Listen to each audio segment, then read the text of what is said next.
রাধে রাধে বন্ধুরা, শুভ সকাল। তোমরা কেমন আছো? আশা করি তোমরা যে যেখানে আছো সবাই খুব ভালো আছো, সুস্থ আছো। লালটু কুন্তি কিচেন অ্যান্ড ব্লগ চ্যানেলে তোমাদের সবাইকে জানাই স্বাগত আর অনেক অনেক ভালোবাসা। আজকের হলো বুধবার, সকাল এখন 5টা বাজে। তো এখন থেকেই তোমাদেরকে সাথে নিয়েই নতুন আরও একটি ব্লগ আমি শুরু করছি। তো সাথে থাকো, আশা করি আজকের ব্লগ তোমাদের খুব ভালো লাগবে। তো দেখো, ঘুম থেকে উঠেই ফ্রেশ হয়ে নিয়েছিলাম, তো এখন ব্রাশ করে নিচ্ছি। আর কালকে রাত থেকে প্রচুর বৃষ্টি হচ্ছে, তবে দেখো চারিদিকে মনে হয় জল দাঁড়িয়ে গেছে। তো ছেলে তাও বলছে কলেজে যাব, বর্মশাইও বলেছে আমি কাজে বের হব, আর মনে হয় বেলার দিকে আকাশ পরিষ্কার হয়ে যাবে। তবে মেঘ করে আছে। তো আমি সকাল সকাল উঠে পড়েছি, কারণ আমার তো কাজ আছে, মানে রান্না টিফিন এইসবই করতে হবে। আর আমাদের মতো গৃহবধূদের প্রত্যেক দিনের রুটিন একই থাকে, তবে এখন করে আমার রুটিনটা একটু বদলে গেছে। তো সকালবেলা উঠেই আমি রান্নার জোগাড় করে নিই, কারণ ওরা তো বের হবে, রান্নাটা আগে করে নিই, তারপরে একে একে কাজ করে নিই। তো সকালবেলা ঘুম থেকে উঠেই না আগে মাছটা বের করে দিই, কারণ ওই যে বরফ থাকে তো রান্না করার সময় খুব অসুবিধা হয়। আর লোটে মাছ, মৌরলা মাছ, দুরকম মাছ আছে, তবে আজকে মৌরলা মাছটা বার করে জলে দিয়ে দিলাম। প্রথমেই টিফিনের ব্যবস্থা করব। কালকে রাতে কাবলি ছোলা ভিজিয়ে দিয়েছিলাম, সেটাই প্রেসার কুকারে করে প্রথমেই বসিয়ে দেবো, কারণ কাবলি ছোলা সিদ্ধ হতে একটু সময় লাগে। তো যাই হোক, কালকের ভেজানো আছে, অসুবিধা নেই, ওই 3-4টে মতো সিটি দিয়ে নেবো, তাহলেই হয়ে যাবে। আর আজকের মৌরলা মাছের ঝোল করব। তো বাড়িতে কোনো সবজি ছিল না, ওই বরবটি আছে আর কিছুটা নোটে শাক আছে। তো বাবাকে বললাম গাছ থেকে একটা পেঁপে পেড়ে এনে দাও, আজকের মৌরলা মাছ দিয়ে বরবটি পেঁপে আলুর ঝোল বানাবো। তো বাবা এনে দিয়েছে, তবে এখনো কাটা হয়নি। আগে টেবিলটাকে পরিষ্কার করে নিচ্ছি, এবার এক এক করে কাজ সেরে নিচ্ছি। তো প্রথমেই দেখো টেবিলটাকে ক্লিন করে নিচ্ছি, ওই যে একটুখানি সাবান জল দিয়ে নিলাম। তো টেবিল পরিষ্কার আমার হয়ে গেল। এইবার চলো রান্নাঘরে যাই। ওই যে কাবলি ছোলাটা এইবার বসিয়ে দেবো, জল ঝরে গেছে। তো এইবার টাইম কলে জল দিয়ে দিলাম, এর মধ্যে একটু নুন দিয়ে দেবো আর 2টো গোটা আলু দিয়ে দেবো, কারণ আলু কতটা লাগবে আমি বুঝতে পারছি না। তো আপাতত 2টো দিয়ে দিয়েছি, আর 2টো সিদ্ধ বাড়িতে আছে, মানে আগের দিনে। তো সেটা আর দেবো না ভাবছি, কারণ ওরা তো নিয়ে যাবে, নষ্ট হয়ে যেতে পারে, ওই কারণে 2টো তাও সিদ্ধ দিলাম। আর এদিকে মৌরলা মাছ বার করে দেখো জল ঝরাতে রেখেছি, সবজি ওদিকে কাটা হয়ে গেছে, এদিকে মাছও ভাজা হয়ে গেছে। এদিকে মাছ ভাজা হচ্ছে আর ওদিকে আমি এক এক করে সবজি রেডি করে নিয়েছি, পেঁয়াজ, টমেটো, যা যা লাগবে আর কি। তো দেখো মাছ ভাজা হয়ে গেল। এইবার ওই তেলের মধ্যে ওই যে পেঁপে, আলু আর বরবটি ভালো করে ভেজে নেবো। তো আমরা প্রত্যেকেই কম বেশি রান্না করতে জানি, তবুও আমি কিভাবে রান্না করি সেটাই তোমাদেরকে দেখাচ্ছি আর কি। তো চলো, এদিকে পেঁপে আলুটা ভাজা হোক, আর ওদিকে ঘুগনি বসিয়ে দিয়েছি। ওই যে তেলের উপরে একটু সাদা জিরে, পেঁয়াজ দিয়ে দিলাম, দিয়ে তার মধ্যে টমেটম দিয়ে দেবো, তারপরে একটু আদা রসুন দেবো, আর ওই প্রত্যেক দিন যে মশলাগুলো দিই, হলুদের গুঁড়ো, লঙ্কার গুঁড়ো, জিরে, ধনে একসাথে ভালো করে কষিয়ে নিয়ে এইবার কাবলি ছোলাগুলো দিয়ে দেবো। আর আজকের এখনও ওরা ঘুম থেকে ওঠেনি, আর আমি এদিকে রান্না করে নিলাম। তো দেখো এইবার ডাকতে যেতে হবে আবার ওদেরকে, আর বর্মশাইকে বারবার ডাকতে হয়, ওর খুব ঘুম লাগে, তো উঠতে চায় না কিছুতেই। তো বারবার ডেকে ডেকে আবার ওঠে আর কি। আসলে অনেকটা রাত করে শোই তো, ওই কারণে উঠতে পারে না। তবে আগে এত সকাল সকাল যেত না কাজে, এখন করে একটু সকাল সকাল বেরোতে হচ্ছে, আর আমাকেও সকালবেলা উঠে রান্না করতে হচ্ছে, কারণ ছেলের এখন কলেজ শুরু হয়েছে। ওদিকে ঘুগনি হয়ে গেছে, একটুখানি গরম মশলা গুঁড়ো দিয়ে দিলাম। আর আরও একটা রান্না বাকি আছে, কচুর পাতা দিয়ে চিংড়ি মাছ রান্না করব। তো সেটা এখনও করিনি, ছেলেকে প্রথমে দিয়ে দেবো খেতে, তারপরে আবার এটা করব। তো এদিকে মাছের ঝোল হয়ে গেছে, ওদিকে ঘুগনি হয়ে গেছে। আর আজকের মাছের ঝোল ঘুগনি দুটোই বেশ সুন্দর লাগছে দেখতে, আর সেরকম সেন্টও বেরিয়েছে জানো মাছের ঝোলটা। অনেক দিন পরে মৌরলা মাছের ঝোল খাবো, তবে বর্মশাই খেতে চায় না, আর আজকে সেরকম কোনো মাছ ছিল না বলে মৌরলা মাছের ঝোল করেছি। তবে ছেলে খেয়ে নেবে, আর এমনিতেই সকালবেলায় বেশি খেতে পারে না, তো অল্প একটু খাবে বলে আমি এই ঝোলটা বানিয়েছি। তবে রাতে আবার ডিমের তরকারি করতে হবে। তো যাই হোক, ওদের এখন টিফিন গুছিয়ে দিচ্ছি, মানে এখন ছেলেরই টিফিন গুছিয়ে দিচ্ছি, বর্মশাইয়ের এখনও দিইনি, ও একটু পরে ট্রেনে যাবে, মানে ছেলে রাস্তা চিনে গেছে বলে এখন একাই যাচ্ছে। তো যাই হোক, ওকে খেতে দিয়ে দিয়েছি, আর এদিকে আমি ওর টিফিনটা প্যাক করে দিচ্ছি। আর প্রত্যেক দিন একটু বেশি করে টিফিন দিই, মানে 3টে করে রুটি দিই বলে আজকে খুব বকে দিয়েছে আমাকে, ওই জন্য 2টো দিয়েছি, আর অল্প একটু ঘুগনি দিয়েছি। চলো এইবার কচু পাতা রান্না করে নেবো। ওই যে কালো জিরে ফোড়ন দিয়েছি, তার মধ্যে চিংড়ি মাছটা ভেজে নিয়েছি। এইবার কাঁচা লঙ্কা, কাঁচা পেঁয়াজ আর কাঁচা রসুন ভালো করে তেল দিয়ে ভেজে নিলাম। তো ওদিকে হচ্ছে, আমি অফ করে দিয়েছি। এদিকে আবার এসেই ওর টিফিন বক্সটা আমি গুছিয়ে দিলাম। তো ও চলে গেছে। এখনও আমি কচু শাক রান্না করিনি, কারণ ও তো খায়নি। কচু শাক, কচুর পাতা এগুলো একদমই খেতে চায় না ও। আর এখন বর্মশাই ফ্রেশ হচ্ছে, কিছু ভিডিওর কাজ আছে সেগুলো করছে। তো আমি ততক্ষণাৎ এই খাটটা একটুখানি ঝাড়ু দিয়ে নেবো, জানালাটা খুলে দেবো। আর এই জানালাটা খুললে ঘরের মধ্যে একটু আলো বাতাস আসে, খুব ভালো লাগে। আর বন্ধ করে রাখলে গুমোট মতো লাগে। তো যাই হোক, দেখো জানালা খুলে দিলাম, একটু বসে থাকি এই জানালার পাশে। বাইরের পরিবেশটা এত ভালো লাগে, আর চারিদিকে সবুজ গাছপালা, তো দেখতে খুব ভালো লাগে। তো আমি মাঝে মাঝে এই জানালার পাশে এসে বসি। আর এই খাটে ছেলে আগে সকালবেলায় করে পড়তে বসতো, বাইরের পরিবেশটা দেখতো আর একটু করে পড়তো। তবে এখন আর সকালে সময় পায় না, তো ওই রাতে পড়াশোনা করে, ওই কারণেও ঘরের মধ্যেই পড়ে লাইটের আলোতে। আর ওদিকে রুটি করা বাকি আছে, মানে কিছু রুটি করে ছেলেকে দিয়ে দিয়েছি, আর কিছুটা বাকি আছে, আবার এক্ষুনি গিয়ে করব। তো তার আগে দেখো বিছানাটাকে একটু রেডি করে দিয়ে গেলাম। তো চলো এইবার আবার চিংড়ি মাছের তরকারিটা গিয়ে করব। তো এখানে চিংড়ি মাছটা ভালো করে তেল দিয়ে ভেজে নিয়েছি, মানে তেলে একটুখানি লাল লাল করে ভেজে নিতে হবে।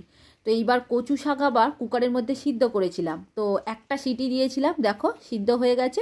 এইবার কচু পাতাটা যে ভাপিয়ে রেখেছিলাম সেটাই দিয়ে ভালো করে নেড়েচেড়ে আমাকে শুকিয়ে নিতে হবে। তো এটার মধ্যে মশলা ওই হলুদের গুঁড়ো একটুখানি দিয়েছি, আর একটুখানি নুন দিয়েছি। তো দেখো কচুর পাতা চিংড়ি দিয়ে হয়ে গেছে, কতটা সুন্দর দেখতে লাগছে। বর্মশাই এখন বেরিয়ে পড়েছে, তো আজকের ওয়েদার ভীষণ খারাপ। চলো এবার বেরিয়ে পড়ি। হ্যাঁ, তুলসী তলায় ধূপ দিয়ে দিয়েছো? হ্যাঁ, ও, আবার সন্ধ্যেবেলা দেখা হবে, ভালো থেকো, টাটা বন্ধুরা। এখন আমার পুজো করতে হবে, তুলসী তলার কাজটা হয়ে গেছে। রাধে রাধে। রাধে রাধে।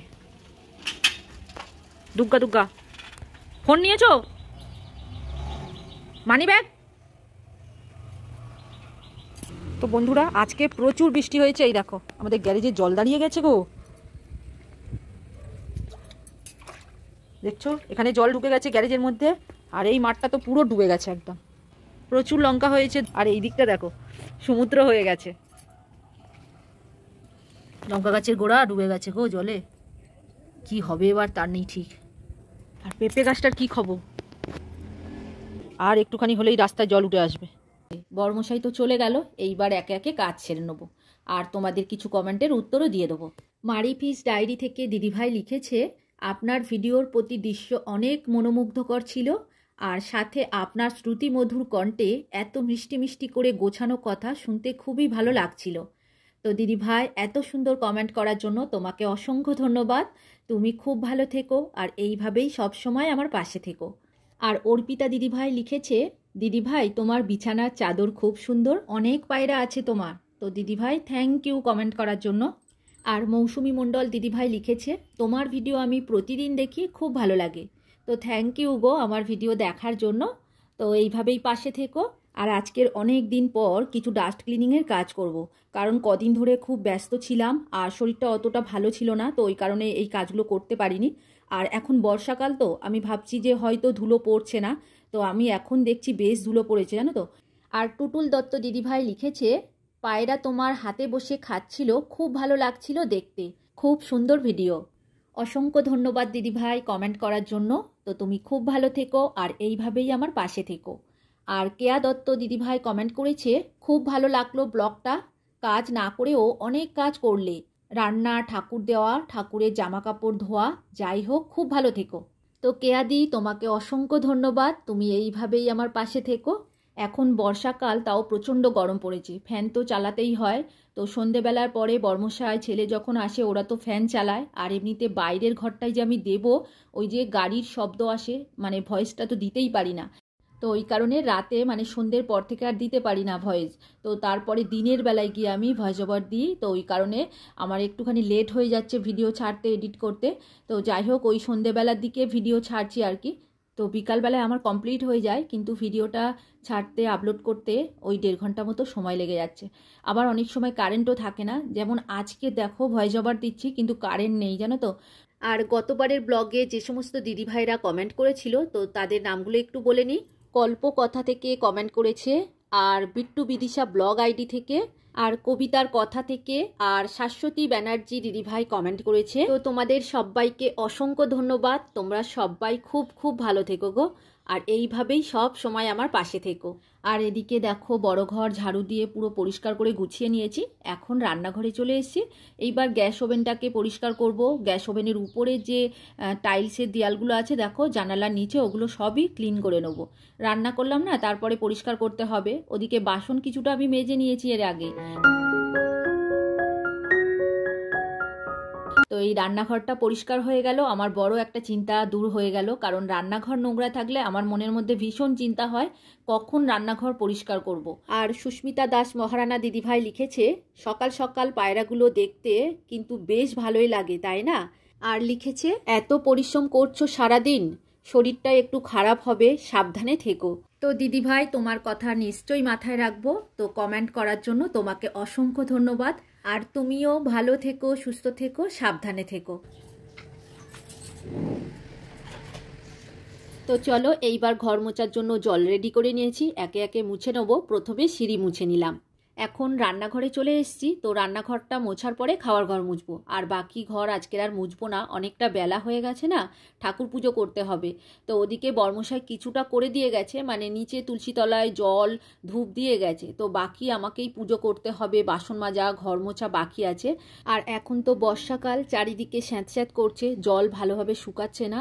তো একটু শুকনো করে করে আমি মুছে নিলাম। তাছাড়া ফ্যানও ছেড়ে দিয়েছি। আর এখানে খাওয়া দাওয়া হয়, তাছাড়া এখানে সবজি কাটি, রুটি করি। তো ওই কারণে এই ঘরটা বেশিই মুছি, মানে প্রত্যেক দিন ধরতে গেলে মুছে নিই।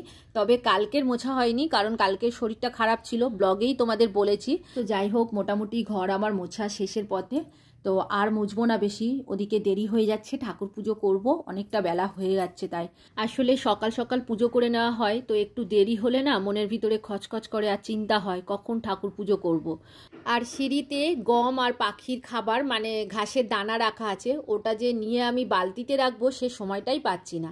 আর পায়রাদের গম ওদিকে বালতিতে শেষ হয়ে গেছে, তো ওটা ঢালতে হবে। ওই যে রবিবার আনা হয়েছে, আর প্রত্যেক রবিবার পাখির জন্য, পায়রার জন্য খাবার আনা হয়। তবে এখনও ওদের খেতে দেওয়া হয়নি। এই যে সমস্ত কাজ সেরে স্নান করে ঠাকুরঘরে পুজো দিতে যাব, তখনই ওদের খেতে দেব।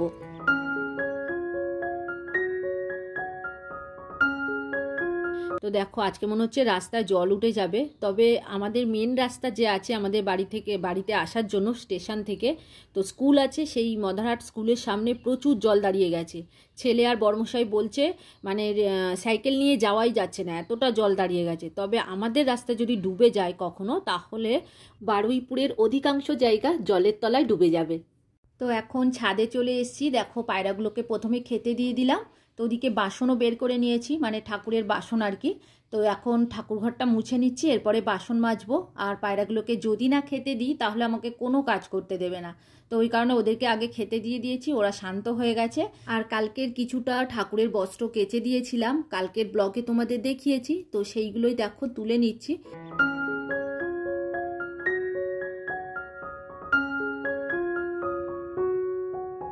আর কালকের কিছুটা শুকিয়ে গেছিলো, সেগুলো তুলে নিয়েছিলাম মানে সন্ধ্যের দিকে। আর তোয়ালেগুলো একটু মোটা মোটা, ওই কারণে শুকায়নি, রাতে মেলা ছিল, এখন শুকিয়ে গেছে। তো সবগুলো তুলে নিয়েছি।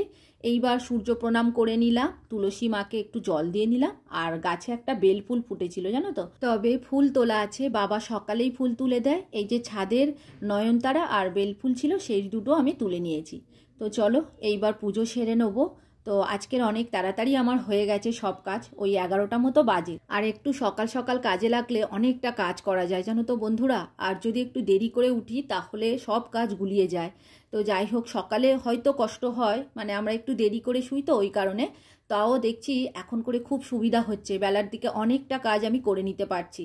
তো যাই হোক, দেখো এদিকে প্রসাদের ডালা রেডি করে নিচ্ছি, ভগবানের প্রসাদ দিয়ে আমি এখন আরতি করে নিচ্ছি। তো চলো আজকের আর ভিডিওটা বড় করব না, এখানেই শেষ করব। তোমরা সবাই খুব খুব ভালো থেকো গো। আর ভিডিওটা কেমন লাগলো কমেন্ট করে অবশ্যই জানিও। আজকের মতো এখানেই রাখছি, এবার দেখা হবে পরের ভিডিওতে।